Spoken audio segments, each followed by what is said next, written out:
இந்த பசங்க சும்மா பட்டைய கிளப்பிட்டாங்கப்பா. Respecting elders is important for many. நாடும் நற்றவானிலும் மணி சேர்ந்தனரே என இன்று புறாசுடன் தாய்க்கும் இந்த தமிழ் நாட்டிற்கும் என் முதல் வணக்கத்தை தெரிவித்துக் கொள்கிறேன். இங்கிலீஷ் தமிழ்னு சரளமா பேசி அமைச்சரையவே அஸ்தர வச்சுட்டாங்க. திருக்குறள் முதல் இன்றைய வீரயோ நாயகன் வேட்பாரி வரை அனைத்தும் பாரம்பரியத்தை உலகெங்கும் பரவி கொண்டுள்ளன. துணை முதல்வர் உதயநிதி ஸ்டாலின் அவர்களின் 48வது பிறந்த நாளை முன்னிட்டு திருச்சி தெற்கு மாவட்டம் முழுவதும் பல்வேறு சேவை நிகழ்ச்சிகள் நடந்துட்டு வருது. அதன் ஒரு பகுதியா மாநகர பொறியாளர் அணி சார்பில் திருச்சி மார்க்கெட் பெரிய சௌராஷ்டிரா தெருவில் உள்ள மாநகராட்சி தொடக்கப்பள்ளி மற்றும் வேங்கூர் ஊராட்சி ஒன்றிய நடுநிலை பள்ளிகள்ல புதிய ஆர்ஓ குடிநீர் சுத்திகரிப்பு இயந்திரங்கள் நிறுவப்பட்டு இருக்குது.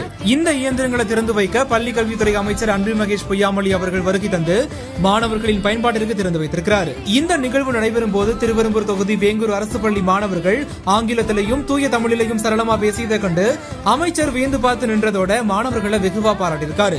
இந்த காட்சிகள் இப்போ இணையதள வெளியாகி வைரலாகி வருது.